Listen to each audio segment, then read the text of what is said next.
अपनी साधना को मना करता है, केवल उसकी भक्ति करो। अब यहाँ जो प्रसंग चल रहा है ये क्या कह रहा है, यदि ब्रह्मा विष्णु महेश से ऊपर उठकर मेरी भी साधना करें, इनसे अच्छा लाभ तो मैं दे दूं। ये मेरी साधना करने वाले इनसे तर जाते हैं, इनसे ऊपर उठ जाते हैं, इनकी भक्ति नहीं करते, वो ब्रह्मलोक प्राप्त करते हैं। ये देखिएगा। अब 7वां अध्याय का हम अब 14वां श्लोक पढ़ रहे हैं। क्योंकि है अलौकिक अर्थात अति अद्भुत, त्रिगुण में ही मेरी माया, रजगुण ब्रह्मा सतगुण विष्णु तमगुण शिव जी द्वारा फैलाया गया जाल बड़े दुस्तर है। और जो पुरुष मुझको ही निरंतर भजते हैं वो इस माया का यानी इन ब्रह्मा विष्णु महेश से ऊपर उठ जाते हैं, मेरे वाला लाभ प्राप्त करते हैं।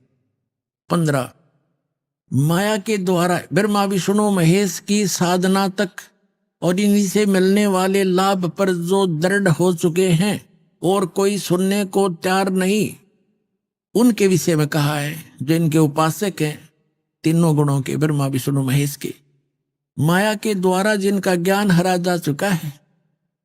7वें अध्याय का 15वां श्लोक।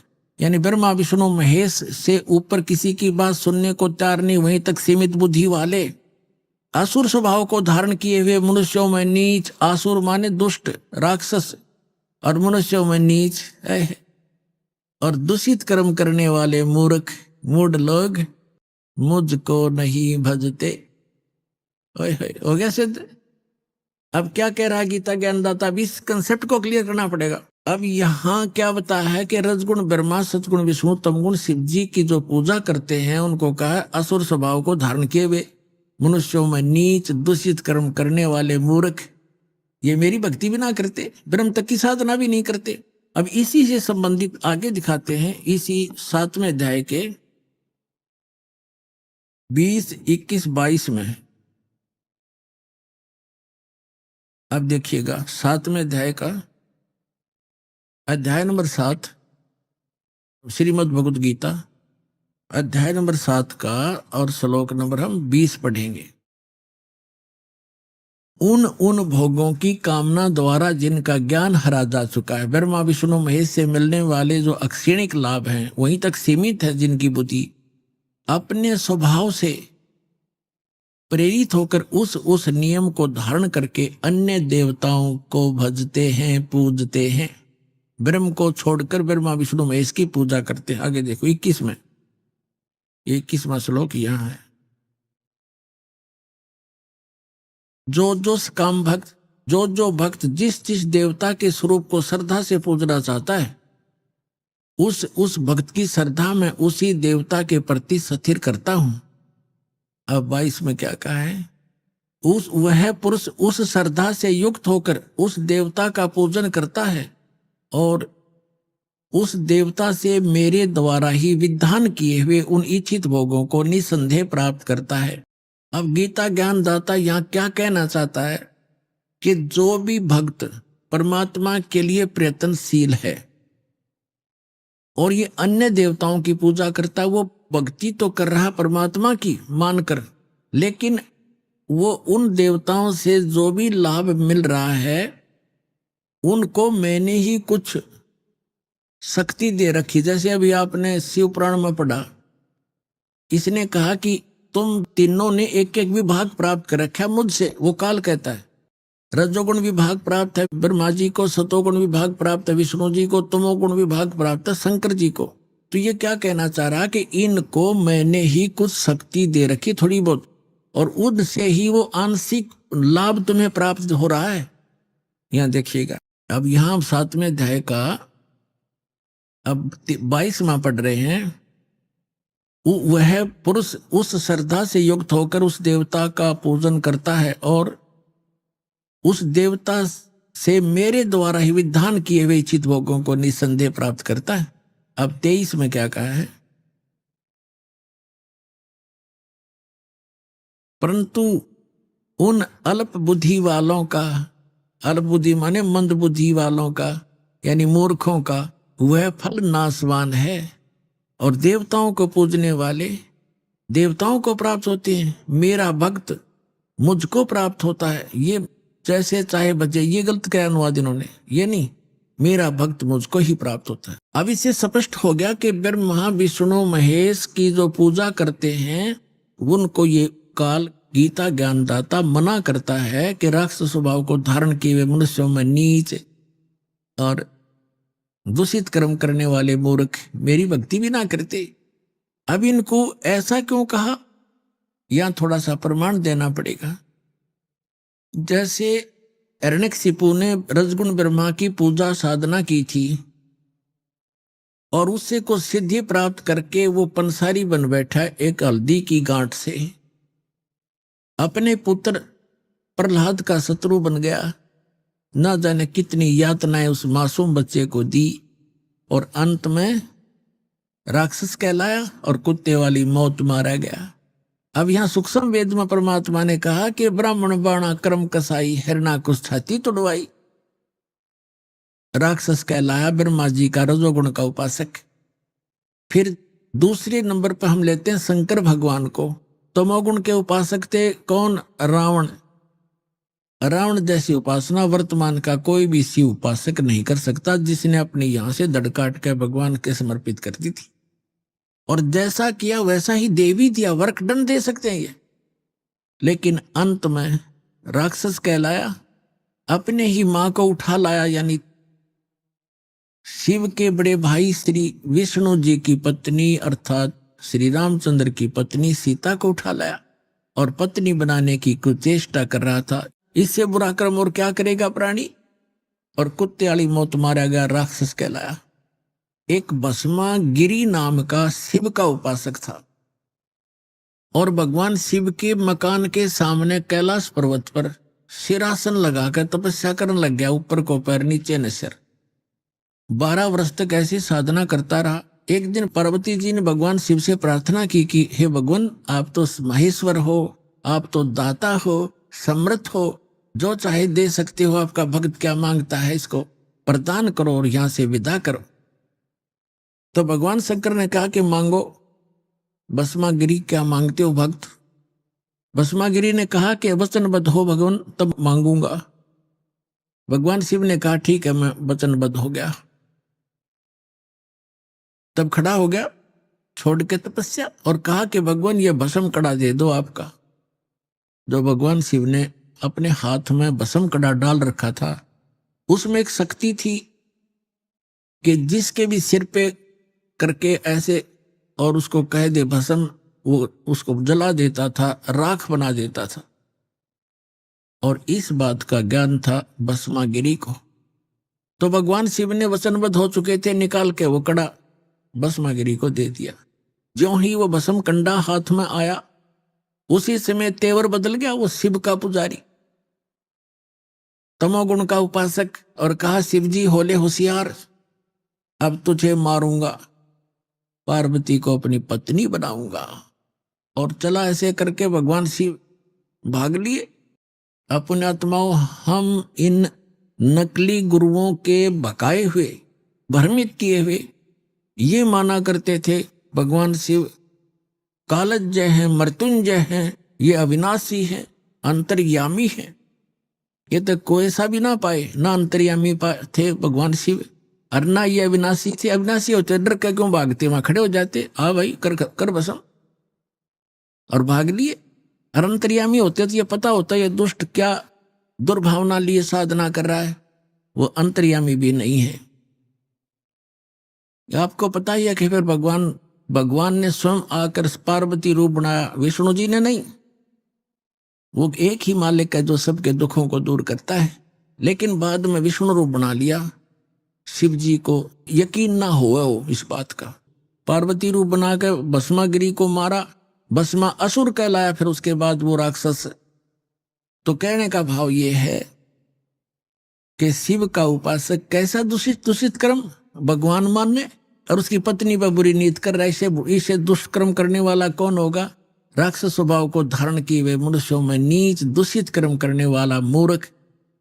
अब 4 गालियां इकट्ठी दे रखी है।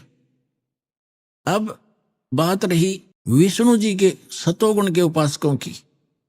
एक बार कुंभ का मेले की पर भी लगी हरपेड़ी हरिद्वार में, और वहां उस समय जब ये पर भी लगती है स्नान की, कुंभ के मेले की, तो सभी गिरी अलग से पूरी न्यारे कनपाड़े अलग से, नागा न्यारे, वैष्णो अलग से, और नाथर, ये सभी अलग अलग जाकर के अपने अपने ग्रुप में अपने प्रमुख के साथ खड़े वहां बैठ जाते हैं। और स्नान करने के लिए जब चलते हैं तो वो अलग अलग ग्रुप में ही चलते हैं उस निश्चित समय पर। हर की पैड़ी पे हरिद्वार के अंदर पर भी का समय था। सबसे पहले नागा, ये भी तमोगुण शिव के उपासक है, ये जाकर के हर की पैड़ी पे छा गए, कोई 1000, 50, 60,000 की संख्या में। उधर से पीछे से सतोगुण के उपासक वैष्णव आ गए। उन वैष्णव ने आकर नागाओं से कहा कि नागाओं, तुम बाद में स्नान करना, हम श्रेष्ठ हैं, सर्वश्रेष्ठ हैं, हम सतोगुण विष्णु के उपासक हैं और पहले हम स्नान करेंगे। अब नागा कहने लगे, नहीं, हम सर्वश्रेष्ठ हैं, हम त्यागी और बैरागी हैं, हम वस्त्र भी ग्रहण नहीं करते, हम सर्वश्रेष्ठ हैं, हम कोई इच्छा नहीं रखते। तो वैष्णव उपासकों ने फिर से दोहरा दिया कि तुम काहे के श्रेष्ठ हो, तुम टट्टी के हाथ भी नहीं धोते, राख लपेटे रहते हो, पशु की तरह नंगे फिरते हो, सरड़ फरड़ो, तो बाहर आओ, प्रथम हम स्नान करेंगे।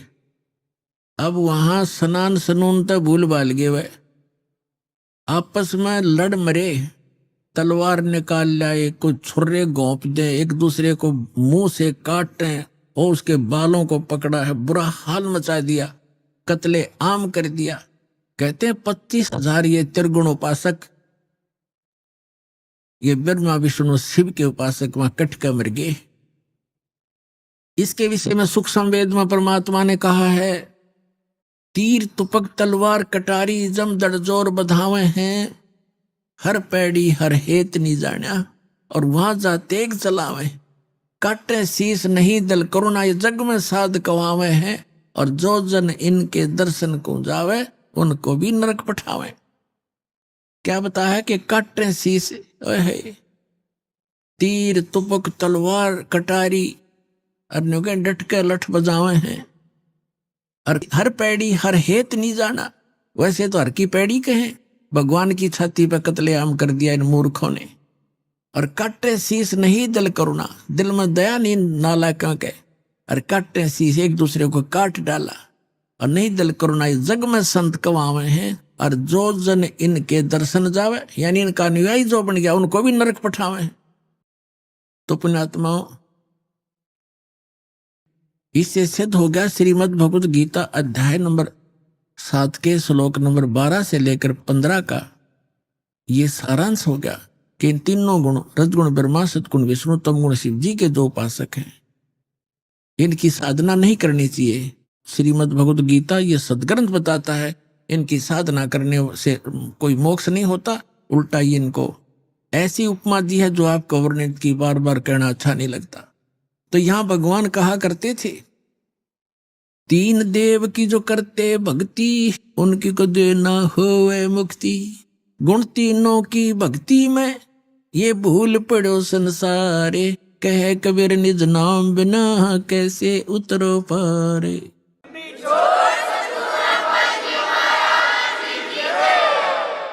तो इससे सिद्ध होगा भगवान ने 600 वर्ष पहले ये बात कही थी, जो आज दास ने उन्हीं के बताए ज्ञान के अनुसार उसके बच्चों को सिद्ध कर दिया कि ये साधना जो हम करते थे वो गलत थी, और जिनको हम पूजते थे वो भगवान नहीं थे। पुण्यात्माओं, जब तक अपने को ये तत्व ज्ञान नहीं हुआ था, तब तक हम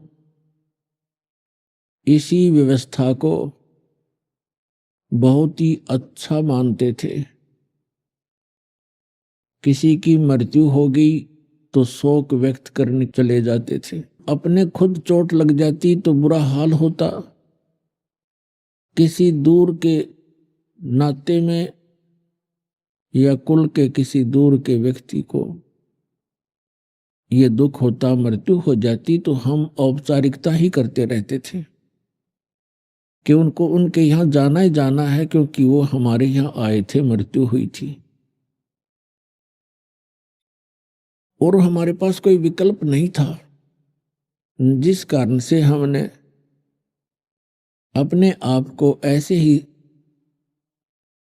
ढाल लिया इन कष्टों को सहन करने की एक आदत सी बन गई। अब परमात्मा ने आके याद दिलाया कि इन कष्टों का कारण क्या है, क्योंकि आप गलत स्थान पर रह रहे हो, और दूसरा कारण ये है कि आपको ज्ञान नहीं, तत्व ज्ञान नहीं, और जिस कारण से आप वो भक्ति प्राप्त नहीं कर सके, जिससे आपका ये कष्ट, जन्म और मृत्यु का ये दुख और इस गंदे लोक में निवास सदा के लिए समाप्त हो जाए।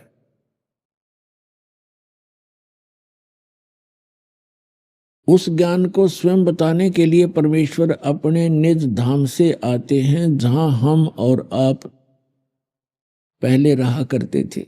वहां सर्व सुख था, कोई दुख नहीं था, कोई मृत्यु नहीं थी, हमारा परिवार था। हम परिवार को लेकर ही डूब गए, सह परिवार यहां आ गए इस काल भगवान पर आसक्त हो करके।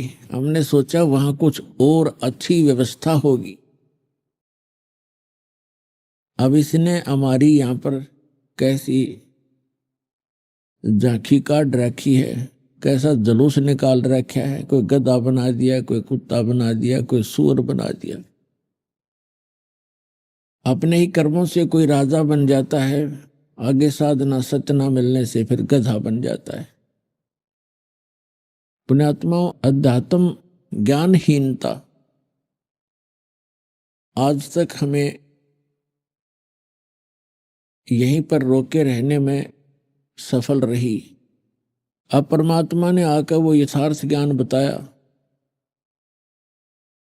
अब उस यथार्थ ज्ञान के अंदर मोक्ष प्राप्ति के लिए, भक्ति साधना को सफल बनाने के लिए कौन कौन से नियम हैं, वो मर्यादा बताई। कोई भी कार्य है मर्यादा के बिना नहीं होता। इस लोक में परिवार की भी एक मर्यादा होती है, विवाह शादी जिससे नाते होते हैं उनकी भी मर्यादाएं होती हैं। जैसे बिजली है, बिजली इलेक्ट्रिसिटी, इसकी भी नियम है, मर्यादा है। उन मर्यादाओं को रखेंगे तो ये लाइट हमें प्राप्त रहेगी। ठीक इसी प्रकार साधना की कुछ नियम हैं, मर्यादाएं, उनको हमने निभाना ही पड़ेगा। इनमें सबसे प्रथम है कि गुरु की आवश्यकता होती है। किसी भी भक्त की साधना गुरु के बिना सफल नहीं हो सकती, और गुरु भी पूरा हो। इनकम्प्लीट गुरु से बात नहीं बनेगी। ज्ञान पूरा हो, पूरा गुरु मिलेगा तो आपको सारी वस्तु ही संपूर्ण मिलेंगी, क्योंकि पूरे का काम पूरा ही होता है। अब गुरु के बिना बात बने नहीं। परमात्मा ने स्वयं आकर के ज्ञान दिया है कि आप जी श्री राम और श्री कृष्ण जी को तो बहुत ही समर्थ मानते हो, और उन्होंने भी गुरु बनाने पड़े। श्री रामचंद्र जी ने वशिष्ठ ऋषि से उपदेश लिया, दीक्षा ली, और तब वो सब लोग जा सके। श्री कृष्ण जी ने दुर्वासा जी से दीक्षा ली, उनके शिष्य बने, तब वो सब लोग जा सके। श्री कृष्ण जी के गुरु के बारे में संदीपनी ऋषि और बीच में आता है। संदीपनी ऋषि से उनको अक्सर ज्ञान हुआ था, जैसे टीचर होते हैं पढ़ाई वाले, शिक्षा वाले, और एक होते हैं आध्यात्मिक टीचर, गुरु। तो संदीपनी उनके अक्सर ज्ञान कराने वाले गुरु थे, और दुर्वासा जी उनके अध्यात्म मार्ग के गुरु थे। तो परमात्मा कहते हैं कबीर जी, राम कृष्ण से कौन बड़ो, उन्हू भी गुरु कीन, तीन लोक के वे धनी, गुरु अग अदीन। कि श्री राम और कृष्ण जी ने भी गुरु बनाने पड़े, तो आप बगैर गुरु की साधना कर रहे हो। तो समझदार को इतना ही संकेत बहुत है। फिर बात रही पूरे गुरु की, तो पूरे गुरु की पहचान क्या है?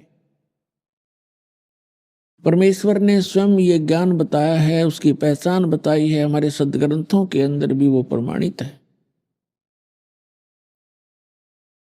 सतगुरु के लक्षण कहूं, मधुरे बचन विनोद, चार वेद सठ शास्त्र वो कहे 18 बोध।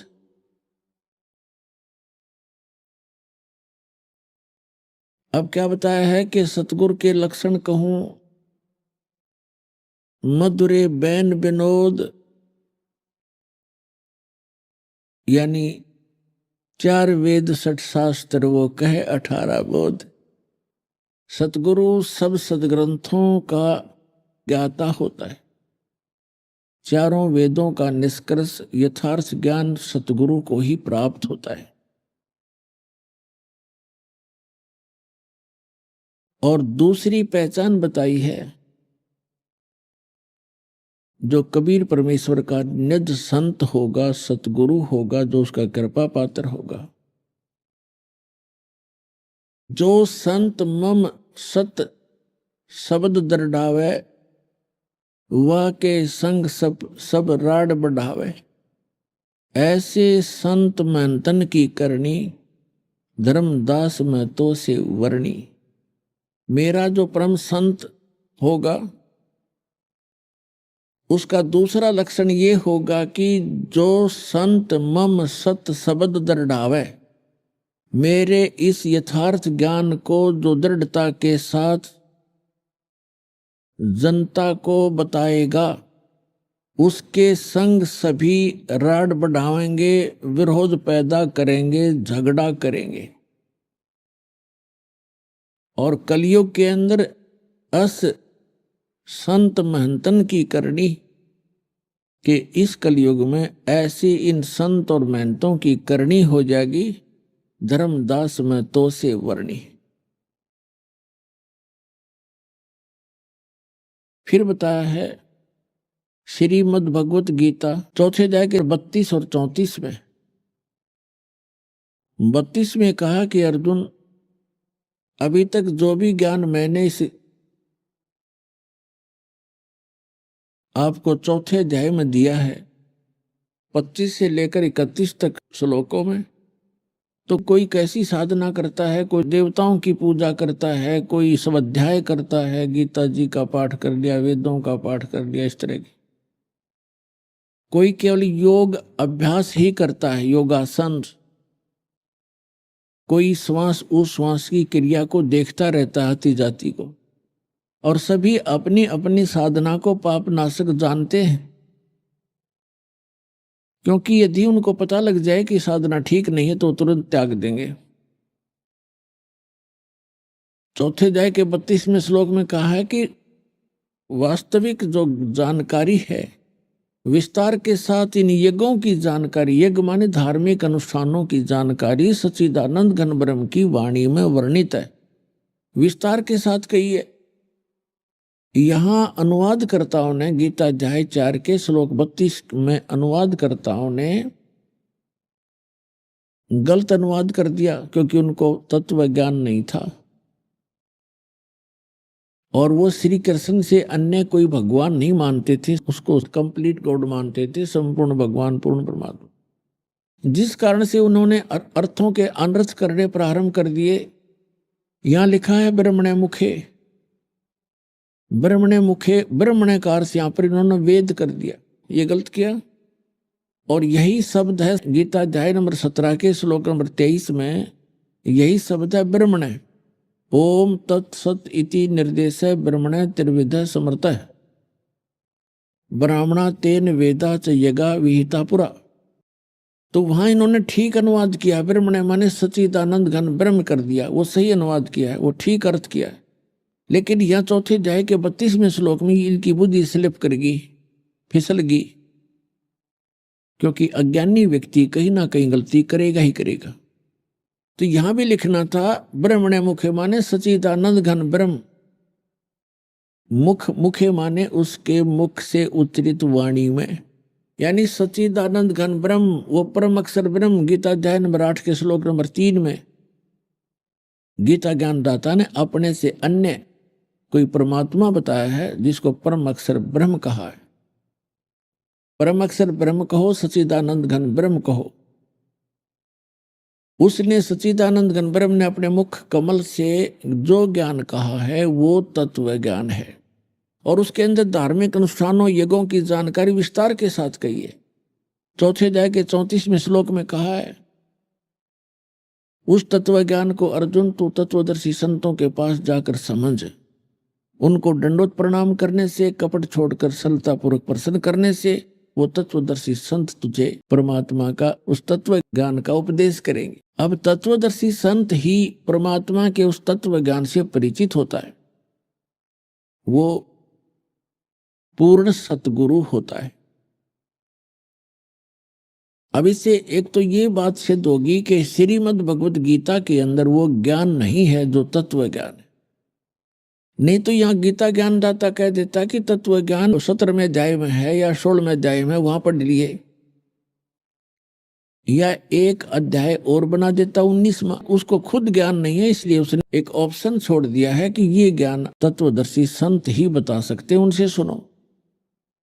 अब गीता अध्याय नंबर 15 के श्लोक नंबर 1 के अंदर तत्वदर्शी संत की पहचान बताई है। ऊर्ध्व मूलम अधः शाखम अश्वत्थम प्राहु अवम छंदासी यस्य परिणाम